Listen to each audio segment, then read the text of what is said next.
Hard, I think this is incredibly rare, but I think something I've never seen before happened in college basketball recruiting over the weekend. Do you know what I'm about to say? No, I don't. What is that? A player simultaneously trimmed his list to five while simultaneously trimming his list to three. Let's go.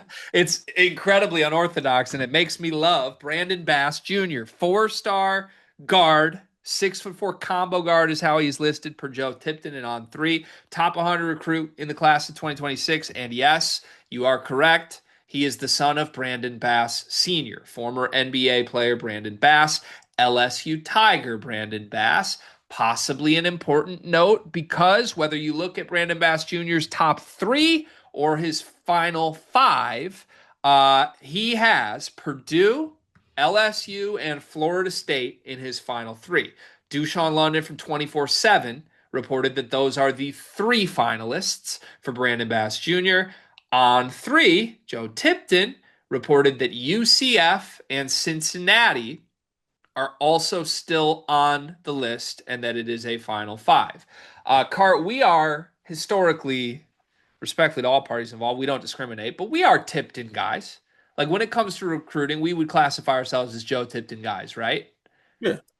Can we ignore Joe Tipton's reporting and side with 24/7 though? Because I would like to go on record and pretend that UCF and Cincinnati aren't here. I, I typically like to stand on our pillars and not do that, but for this video alone, I'll allow it. But let's not let it happen again, please. I mean, it's UCF and Cincinnati, Cart. Like, do we need a final five when other sites are reporting it as a final three and the two that are cut are UCF and Cincinnati? I see you say that, but also simultaneously at the same time, if those teams are on a list, aren't they there because they're like that's the only reason they're there is because they actually have a chance. Yeah, it's Brandon Bass Jr. His dad went to LSU. Purdue's on this list. Purdue gets whoever they want right now. War chest paint. I think we can pretend that UCF and Cincinnati aren't here. All right, that's fine. We can do it. Okay. I'll allow it for this one. All right. Let's talk Brandon Bass Jr. and his game here, Car. Brandon Bass, fun player. I like the tape for sure. Now, he's in Florida right now, number 14 player in the country in Florida in the state, playing at Windermere Prep. So I don't know, maybe we shouldn't completely write off UCF. He cut his list, eliminated Illinois, St. John's, Houston, USC, among others here. So I don't know. I feel like to me, I'm viewing this as a Purdue versus LSU recruitment. Obviously, Florida State is still in the mix, but when I just see this final three, those are the two schools that I feel like would make sense for him to commit to. Do you have any disagreement with me there? No, I think those are the three schools. Obviously, have the connections, the pedigree with it. I think that, those are probably the three that should be paid attention to the most, obviously, in this one, That's which where is I'm why we at got to too. that point. That's where I'm at too. It is probably worth noting talking to Purdue people, nobody expects to win this recruitment, even at this point. Like it's very much a nice, oh, sweet, we made the finalists. They'd be very happy if they got Brandon Bass Jr., but it doesn't feel like there's a lot of write-ups from insiders, not a lot of intel. Like you think back to who was the kid that dropped them, Trey Thompson, to go to Iowa?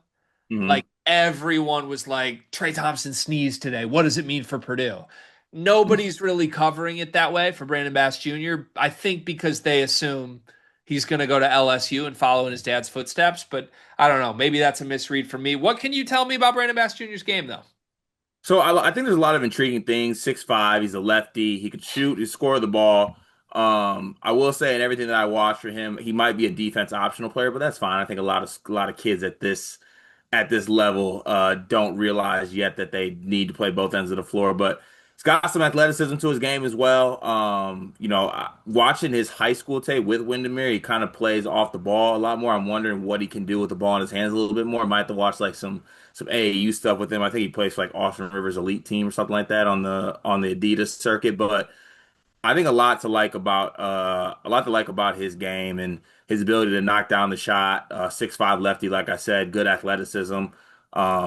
Yeah, I think he's a real good player, real solid player, and I can kind of see why maybe Purdue fans aren't as I don't know, like want him necessarily. Maybe because like if you're Brandon Bass Jr., that is a very filled up wing guard team currently, and young too. So it's like, what's my pathway to play right away for that team? There was a Purdue fan account that basically tweeted at us and said, "Hey, can you guys make a video? Let's say hypothetically every single guard target in the class of 2026 and 27 committed to Purdue at the same time. Which ones would Painter take and which ones wouldn't he?" Loved Mm. that question, first of all. It's really interesting because there's like 30 guard targets right now. You can only take like two or three max. To that point, I believe Brandon Bass Jr. would be pretty low on the list. Like they're in the mix. They would certainly take a commitment right now, but they would rather have other guys on their list right now. If this is a video game and they have like 100 recruit hours to spend, they're putting like 5 on Brandon Bass Jr. They're putting 50 on, I don't know, whoever they want. Luke Hurdle, other guys right now that they Yeah, already like a got, making sure those are maybe in. like a Colvin Landrew or somebody like that. Right. And that's no, and I don't want that to be a slight to Britt Bass Jr. I just think that just fit wise, um, you could see why Purdue maybe wouldn't be in the running for that. Well, let me bring you up to speed. Welcome to the new era. This is new Purdue. Because when you're a top three program in the country, guess what happens from time to time? You get recruits that you aren't prioritizing because Mhm. you are now Purdue. You don't need to outwork every other school in the country to get recruits. People watch you win and want to be a part of what you're doing. To that point, Brandon Bass Jr. in an interview with On3 and Tipton was asked, like, what's the biggest thing you're looking for from your future college? He said, quote, winning is a big deal for me. I want to go to a good school that's going to contend for March Madness because I really want to win. Respectfully, UCF, Cincinnati, LSU, Florida State. Cart, how many March Madness games did those four schools combine to play in last year? Zero. So Zilch. the number one thing he said he's after is somewhere I can contend in March Madness. And his list is Purdue, LSU, Cincinnati, UCF, and Florida State. Methinks Purdue is more involved than they even want to be here. We'll see. No, stop. Stop you right there because this is classic. My dad was an NBA player. You know what I'm saying? We do PR training. We know. Oh, so yeah, he cares about winning and then he commits to Florida State tomorrow. Is that Yeah, like I care about winning. Like he could say anything. Like I care about winning. I like my coach's name to reference Sherwin Williams and things like that, and then commit to another school. Let me give you the quote on Purdue and the quote on LSU, and then I'll stop there. But this is what Brandon Bass Jr. said about Purdue. I talk with the assistant coaches there a lot. Coach Painter has been to some of our practices. We've got a good relationship. They think I can come in and fit that Jaden Ivey type role. Stop there. Purdue just compared a guard to a different guard than Carson Edwards. Good. Come on, finally. Yes. That's progression. That's honesty. That's excitement. So now we have 7 Carson Edwardses and 1 Jaden Ivey in the backcourt. LSU, here was the quote on the Tigers. When I went on the visit, I saw that they are good on the basketball side, not just football. They're focusing on hoops. With all the alumni they've had to the school, it could be a really good place to go. We have a great relationship. They call, we talk all the time. I feel like they have good, shifty guards with how they play.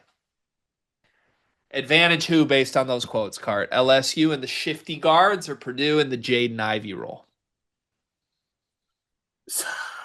Given those quotes alone, Purdue Jaden Ivey role, but also that role's not there. Paint making promises again? No, no, it doesn't do that. No, he does not do that. Is it sounds like he's promising a Jaden Ivey type role No, to a no, four-star recruit. no, no, no, no. Well, then how do all these recruits simultaneously think that they're Carson Edwards in the Jaden Ivey role? He's offered 30 recruits, Cart. But if he's not making promises, how do they all get this impression? Greg, you want to know why sleepers has to last? Why? We need to wait till our children get this age. We'll see the light.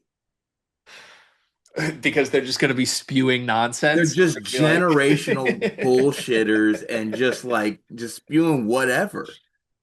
Okay. There's Like no controlling them. yeah, like it literally is going to happen. I will say this. I would sneakily fall in love with an LSU backcourt that's who's that UNLV transfer they just got? um, the Didon Yeah, Thomas. Yeah. Deion and Brandon Bass Jr. could be kind of fun. Does Didon have another year? He was a sophomore last year. Oh, I thought he was a junior last year. No, he's a sophomore. Wow. All right. So where does he go and when does he commit? Where does Dad go? LSU. Okay. Yeah, Tigers. Okay. I don't know why. I think it's going to be somewhere other than LSU. It's either going to be like a random Florida State commit, or I think this might be the first commit that chooses Purdue, that Purdue's like, did we even want that one? You Like, know wow, what? we're a big boy program now. Actually, we know what this is. Wes Miller's annoying ass is going to get this done. He's not even in the final three. He's in the final Tipton five. I guess that's true. We'll see.